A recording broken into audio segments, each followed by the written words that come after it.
I love two cuts of meat for stews, one of them is oxtail. Probably is on top of my list. I love it. And then shin. Oxtail and shin are my two favorite meats for stews. So today I have the privilege also to cook for a dear friend of mine. You're gonna see him later on. He's here to join me today with for a beer or two or four and a fantastic oxtail stew, which is kind of Osso Bucco, but is my version. So I'm Lakis with the Taste Buddies. Welcome back into my kitchen. Cheers to all the Taste Buddies that have been watching, and I'm gonna get on with the ingredients. Cheers first of all. Let's have a look at the ingredients then. Perfect. So start with the start of the show. A beautiful oxtail, cut into chunks from my butcher, and like in every stew, onion, garlic. I already chopped the garlic, red pepper, all these beautiful herbs here. They came from the garden this morning. So you're going to go through those? Basil, yep. I have mint, I have sprigs of oregano, and I have rosemary, garlic, salt, pepper, tomatoes, red wine, of course, olive oil, and a couple of Thai red chilies from our pot, which I always put in everything, almost everything. Give you a little kick and a little beautiful back flavour. So you've already seasoned the oxtail. I already put salt and pepper on the oxtail. It's been there for about 2 or 3 hours in room temperature. Right. And I'm going to chop the vegetables now, and I'll be with you in a couple of minutes. Okay. Onions done, nearly. I'll do the other half now. This is the red pepper and the red Thai chilies. I also put the seeds in. They're all chopped up in there nice and finely. And you've got a green one in there as well. And a green one. No, it doesn't matter really. Yeah. But seeds and all. Seeds and all for a little background kick. It'd be next to nothing actually, because two little red Thai chilies in this amount of meat in the big scheme of nothing things. Really. Yeah, yeah. So oil is sizzling beautifully, and I'm going to sprinkle some just all-purpose plain flour on the meat, which is going to help me later on, only a little bit, to thicken the sauce up. So that toss in there, about a tablespoon is fine. And just fill the meat and brown it on all sides. This is the first step of this beautiful dish. Okay, so we're busy sealing at the moment, yeah? Busy sealing, yeah, and browning all over on all sides. That's going to take 5-10 minutes, and then we go on to the vegetables. Okay. Here we are. That's the last bit, the thin part. Okay. Look at the colour, lovely. Really nice and golden. Really nice. And that's the rest of them that you've done? Yeah. Lovely. Absolutely lovely. So that goes in. And the next thing in the frying pan is our onions, as you do in every stew. And they've got all the flavours there of the meat juices, haven't they? Yum, yeah. yum. Yum, yum.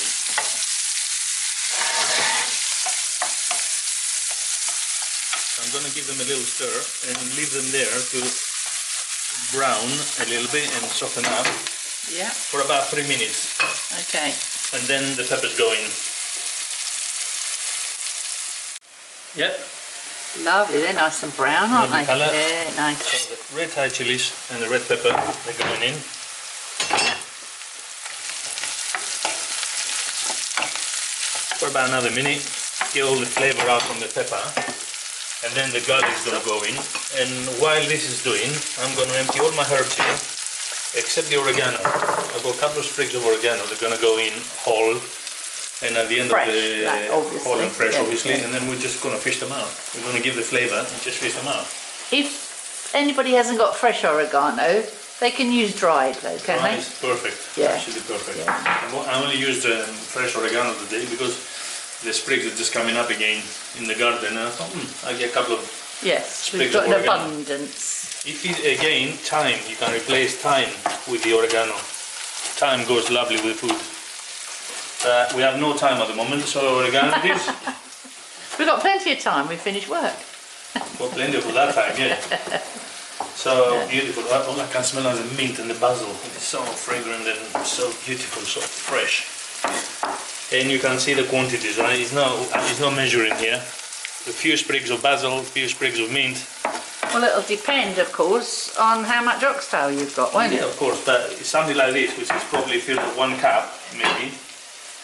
Basil and mint probably would fill just 1 cup. That's all you need.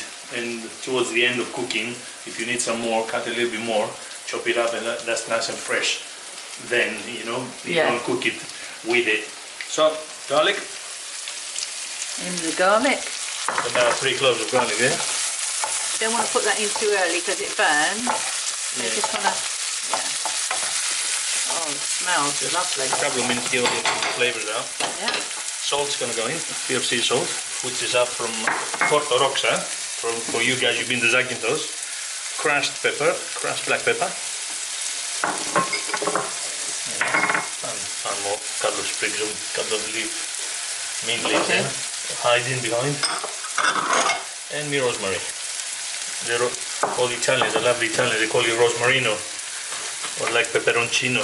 I love so you just leave the salt and the pepper on the top though, you don't stir it in or anything? Yeah, of course you stir it in. Okay. Stir it up.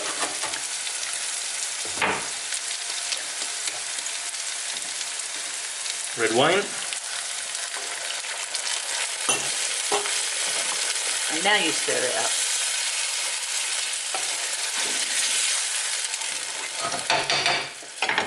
And the tomatoes. That's a lot of tomato, isn't it? It's half 500 grams, half a litre of passata. Okay. But then we've got a fairly substantial size oxtail because there's going to be 3 of us eating it. But the idea is, because the sauce is amazing, right? You've got all the lovely herbs and it's going to get all the flavours from the bone, from the oxtail, from the beef. You've got the chili, you've got the herbs, the rosemary, the wine, garlic. So any leftover sauce, Monday we don't eat meat, only on Sunday. So any leftover sauce, a bit of linguine, a bit of spaghetti, you know, some penne pasta, whatever you fancy, boil it, toss it in this beautiful sauce, the leftover sauce, and go another meal out of nothing, basically. So this is it. I'm gonna bring this to a boil, another a minute or 2. Right. And time for another beer. See you all in a minute. I think it's the same one. They must think you can, every shot you take, you have a can of beer. Are you ready for one? Okay. How about our celebrity guest? Is he ready for one? Yeah. Good man, good man. Okay, it came to the boiling point. I'm gonna turn it off. I've got all my herbs here chopped up. Beautiful. And now, time to give my dear friend, who's you're gonna see him in a minute, well, in a while, a little glass so you can have a beer too. Cheers, mate. Cheers. Thank you very much. I'm gonna have a little glass. Diana's already having a glass of wine. Don't feel sorry for her. She's drinking. Cheers. Now I'll catch up when this goes in the oven because it's going to be in the oven for a while. 3 hours. Oregano. Oregano. In the pot. In the pot. On top of your... Okay. The tomato salsa.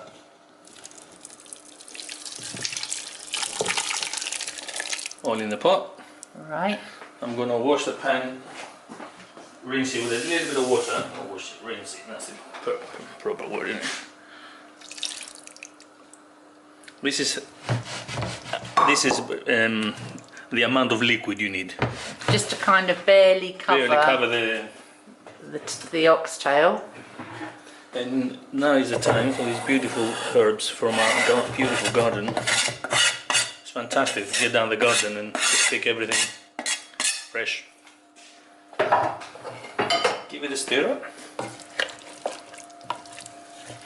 So they go everywhere. It smells good. Smells yeah, well, that's before we start. And then that's going to go... And I'm going to put a piece of foil on it, and then it's going to go in the oven for about 3.5 hours. 3.5 hours later, we're here after a few wines and a few beers. Tummy's rumbling. Tummy's rumbling, you know. We have some crispy roast potatoes to go with it. I can't think of anything better to go with this beautiful dish. And this beauty is tender, it smells fantastic, the potatoes are crispy. I've also a couple of vegetables going on. And I just want to show you now how thick, and the sauce is nice and thick. Any sauce, as I said before, you know, we're going to use it tomorrow on a pasta, some lovely pasta to dip in there, it would be amazing. And this is the oxtail, one of the toughest meats, but when you treat it, look at it. It's just falling apart of the bone. Long, slow cooking, that's Yeah, right. beautiful, absolutely beautiful. Look at that. So, oxtail by the Taste Buddies, amazing, fantastic, try it. And we'll go a free dish tomorrow. No money, no, you don't have to spend anything, just a bowl some pasta, bit of parmigiano, and we'll have another meal tomorrow. This is my friend, one of my oldest friends, my dear friend Martin. Excuse me, not just yours. Yes, okay, he's your friend. Ours. So, it's your friend as well, is it? Yeah. Oh, Yeah. good. Ours. I'm glad. And it's fantastic to have him here with us tonight. And the last time he had oxtail was about 20 years ago. And what did you have? A bone. A bone. That's all he had, a bone. Well, cheers. You've got another couple of bones coming up. Thank you. You've been waiting for 5 hours for those bones. Smelling it all this time, I must add, which is amazing. So I decided to give him like a kind of a big bone. I give him the biggest part of the oxtail. Yeah, there's plenty of meat on that one. It's still steaming. That's not an Andorran bone. No, it's not Is that what you had a it? bone. Yeah.